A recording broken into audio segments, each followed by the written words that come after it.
Hey traders, welcome to another Performante podcast. This is episode 46, and we're going to first off start to talk about short squeezes. What are they? We're seeing one right now with GameStop, along with a few others that we're going to dive into. How can you profit for them? How can you profit from them? And in short, how to really utilize a short squeeze when it presents itself and it is a really good opportunity. Definitely going to dive into that. We'll then go into a partnership and I guess a expansion in the type of cryptocurrencies you can use on a certain website, which we'll get into. We got Coinbase redoing some infrastructure to actually prevent, I guess, basically shutdowns on their service during peak times. And then we'll be looking at some link news, and then we're going to finalize it looking at the comparison versus proof of work versus proof of stake. So thank you very much for joining us, and I'm going to pass it over on to Nathan. Appreciate everyone tuning in. The day is January 24th, 2021. Time flies when you're having fun. And realistically, that has been the case for the niche community of Wall Street bets. This is a rather entertaining and dark place on the internet that we have alluded to in previous episodes. We're definitely more observational in nature when we are talking about Wall Street bets because they have an appetite for risk that exceeds what we appreciate. And ultimately, this corner of the internet has found some very interesting opportunities with short squeezes. Most notably, there has been GameStop just absolutely going through the roof, pumping through old supports and resistances. And it's very close to setting all time highs, actually. And what the interesting dynamic behind this market momentum is called is a short squeeze. And essentially, it's very simple in concept. There is not enough available liquidity on the market. And so as a result, that greatly shifts supply demand and the price goes up. There is a rising demand. People need to cover their shorts. They need to exit the positions. And then the speculation from the market also compounds that demand side with a relatively low supply. And ultimately, the result is the price of the asset goes through the goddamn roof.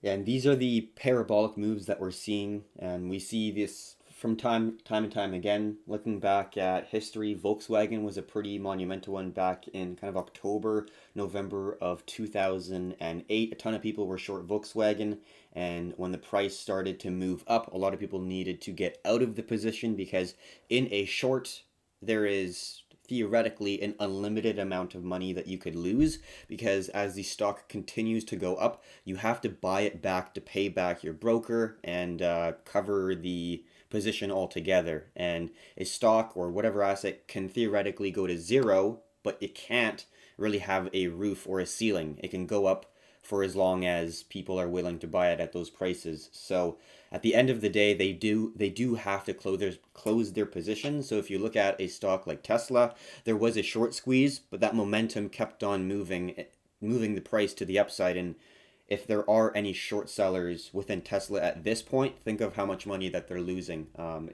Even if they're leveraged, man, that's a monumental loss. So this is what we're seeing with GameStop, and the people that are able to make money off this is seeing that opportunity, understanding that the percentage of people that are short within that stock is a very high amount. That presents a opportunity where there could be a short squeeze, because if the momentum starts moving to the upside, they're going to be losing money because they have to purchase that stock back to return it to their broker, right, to cover their position. So if that momentum starts kicking, it could create parabolic moves, and that's what we're seeing with GameStop right now. And Wall Street Bets is somewhat market manipulation to some degree, but more than I think market manipulation, it's just seeing an opportunity, and it is definitely public information. Like you have to disclose that. So, in my opinion, it's more of like a fundamental strategy than market manipulation. But pretty interesting to see. The people over at GameStop are probably loving it because the fundamentals of the company really haven't changed at all. It's not like there's a massive shift in the actual corporation to some degree. It's just in the background, there's people that need to get out of the position, and they're willing to buy it at these crazy high prices because they don't know how high that it could go. Yeah, 100%. And there's absolutely crazy screenshots and P&Ls being posted from this subreddit. There was one individual who put $785,000 into GameStop between shares and out of the money calls. And with that 785K, he turned it into a cool $11.2 million, which Wow. is absolutely absurd. You can't really get any kind of conceptualization of that kind of P&L unless you're accepting just massive amounts of financial risk. But with this kind of pseudo conglomerate market manipulation approach that is being taken, it's a weird diffusion of responsibility. There's never one person in charge, never one person calling the shots, telling everyone what to do. Everyone who engages in this community engages in these call options or just buying the stock straight up is playing the same game of we recognize there's too much short and we're going to try and capitalize off of that. And what's interesting is kind of GameStop was leading the way of this short squeeze, but Wall Street Bets has piqued their interest into a couple other companies. Just by cruising the feed for a little bit, you can see that they are very interested in American media company AMC, Palantir Technologies, as well as BlackBerry as candidate companies that have a very large outstanding float percentage that is short.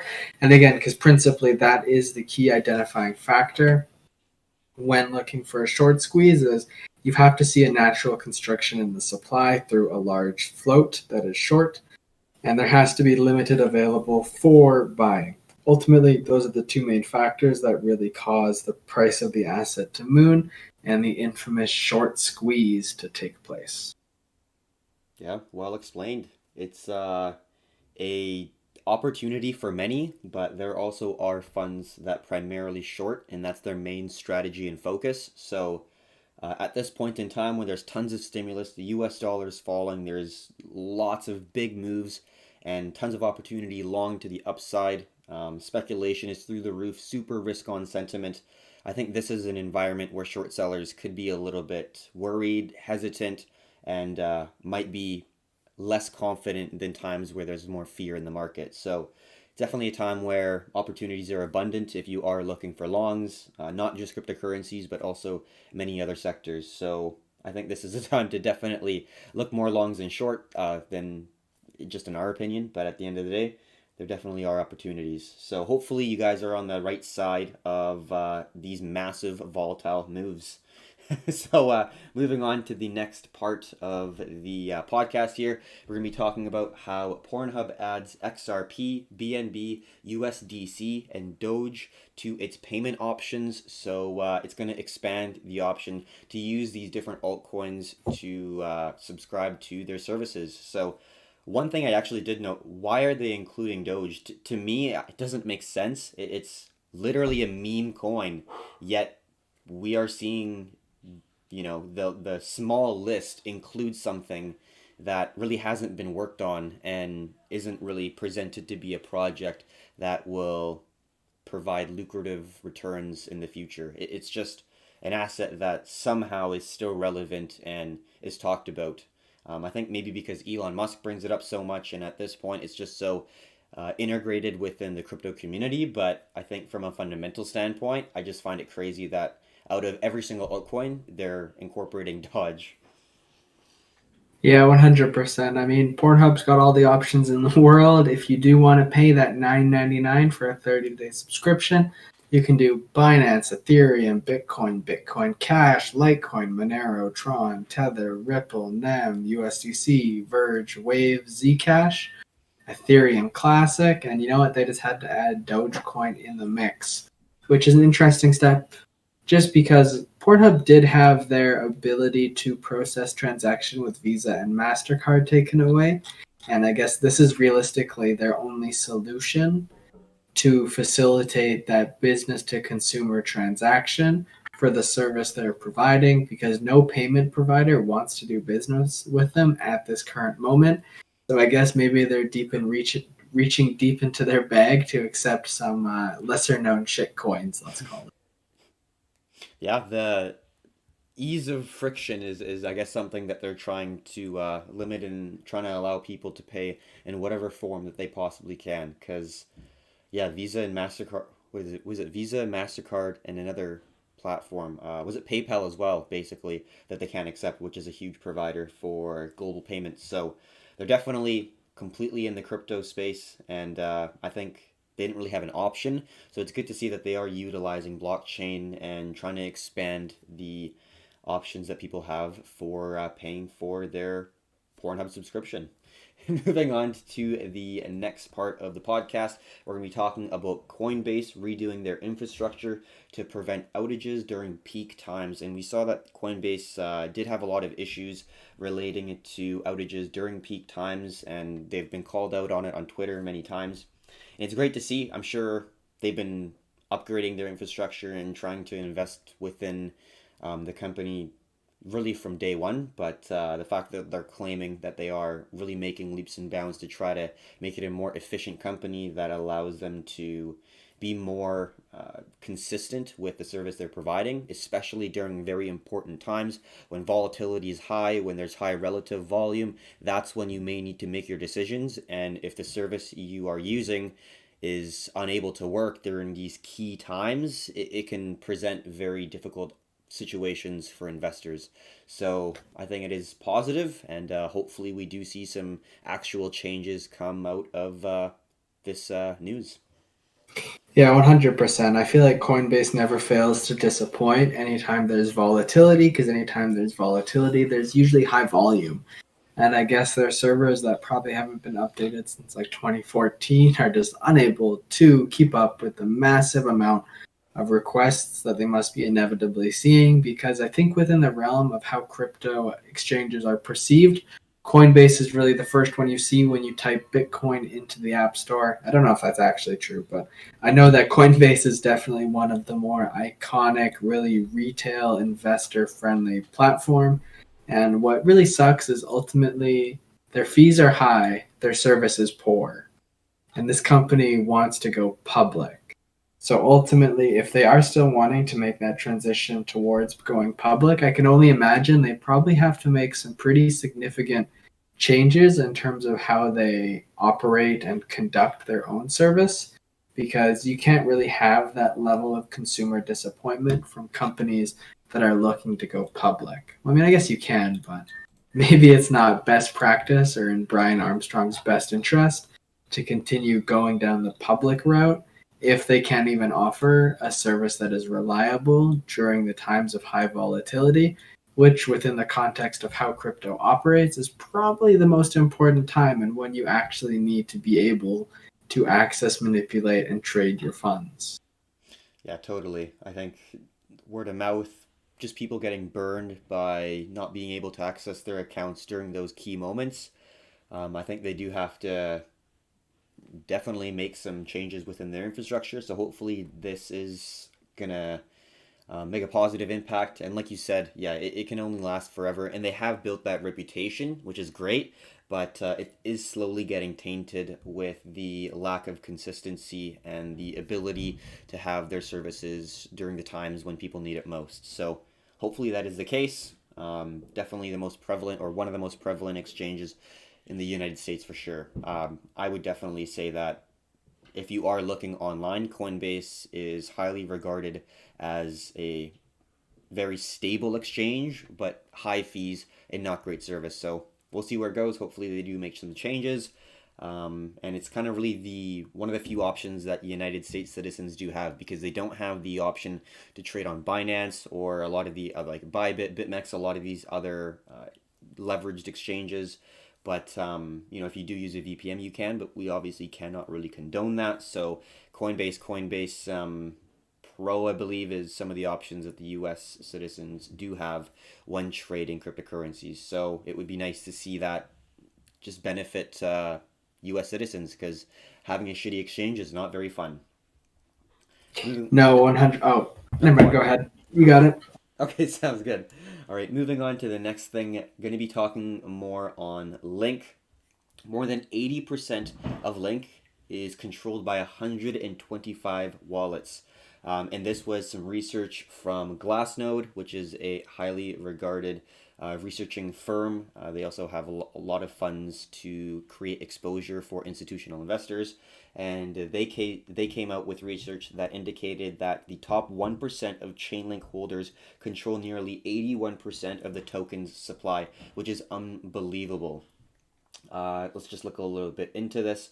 They said that they're at record levels of centralization, so kind of the opposite of what Satoshi Nakamoto and the whole cryptocurrency economy and overall community love, that decentralization, which is what we're seeing with BTC, with mining operations popping up in like the central kind of Americas, and like even like Iran, Iraq, Venezuela are definitely, in Turkey are definitely implementing mining. But we do see that Link is very centralized. 81%, was it 81? Yeah, 81% is owned by only 1%. Yeah, 100%. I feel like it's definitely not a very good statistic you want to see because ultimately link price has pumped and the data suggests that these link addresses are still accumulating all the way basically since 2019. So I can only imagine what these long-term whales are boasting in terms of P&L because that is so much liquidity of like the so much, I guess, such a proportional large amount of link controlled in a small amount of addresses that it kind of makes you question proportionally of what effect would that have on how link is valued in terms of supply demand Mm-hmm. if and when these massive link addresses start to maybe take profit or maybe reallocate rebalance their crypto portfolio because I mean, I guess they probably have a lot of money in other crypto, but that is a massive amount of value stuffed in the hands of a small amount of players. So interesting to see those statistics concerning centralization. I guess maybe it's just an extenuation of the rich get richer, right? Capitalism, but make it crypto. Yeah, well said. I think just it also kind of ties into the fact that we also saw Link almost go down to zero at one point on Binance, and that could just be one of the whales selling a decent chunk of their position. Like we don't exactly know, but Link has really only been the asset, or Link has been the only asset. Maybe Matic or Matic. I don't exactly know how it is said, but maybe that one. But mainly Link has been the only one that's had massive plunges to almost zero, and that could be because a massive whale wanted to sell, had to reposition their capital, or just wanted to take some profit, and that market sell order absolutely dumped the market, and some people were able to snag Link at like less than 5 cents, and look where it is now. So someone made an unbelievable trade, but that huge volatility could come because there is such a small group of people controlling such a large portion of the float for Chainlink. So just some speculation. I don't know if it's true, but I think that centralization and the volatility does make sense because if you have such a large portion of the pool of Link, it's going to really, really affect the market when you do sell or buy in such large quantities. So, Yeah. yeah, go on. Oh, I was gonna say it'll be interesting to see how also those funds move around in the next 12 months or so, just as Link inevitably reaches new highs and the rest of the market matures. It'll be interesting to see how those wallets, if they continue accumulating or if they begin to decumulate, let's say. And so for our last story of this podcast episode, we were just talking about how realistically proof of work is not the most power efficient system for cryptocurrencies to operate on because we've seen real use cases of proof of stake, like for example, Ethereum's transition towards a proof of stake protocol, basically greatly reduce the amount of computational resources and by extrapolation energy that has to be used to sustain the network. But we have the unfortunate circumstance of Bitcoin being the energy intensive proof of work without really the means or the ability to transition it towards a proof of stake.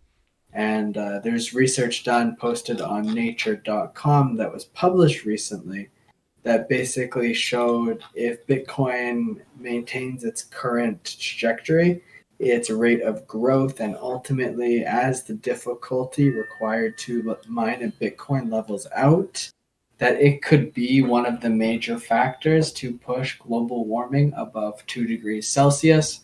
And that 2 degrees Celsius is a magic number that climate scientists from all over the world, as well as the Paris Agreement, have come across as like, this is the concrete line. We can't go past it. Irreversible damage afterwards. And this paper basically showed that assuming Bitcoin continues its trajectory of adoption, that it could be one of the major contributing factors to metaphorically put the nail in the coffin of global warming. Yeah, that's definitely a little bit depressing because it's like a bittersweet situation. Because at the end of the day, the Earth is dying if that is the case, but Bitcoin will be mooning. So it's a definitely bittersweet moment. But we do see projects try to switch to a proof of stake system, most notably Ethereum. So it is good to see these companies try to make that switch into a more eco-friendly way to secure a network. But I don't think BTC will ever really make that transition because there's no real person making the decisions. It is what it is. It's a robust system. It's not going to be the most technical, and it's not going to be the most innovative and cutting edge, but its ability to store value and hold wealth through a long duration of time is unmatched. So I think it will just remain a proof of work system for its entire existence, and hopefully we will be able to decrease the amount of emissions in other parts of humanity in order to offset the increase in emissions in mining BTC. So I think that's a good way to end off the podcast. I will pass it over on to Nathan. Thank you very much for tuning in to another episode. This is episode 46, and Nathan, I'll pass it over on to you. Appreciate the time you've taken to listen to our banters. Whatever you may be doing on planet Earth, if it is longing GameStop, if it is shorting GameStop, if it is buying Dogecoin, we wish you the very best and take care, everyone.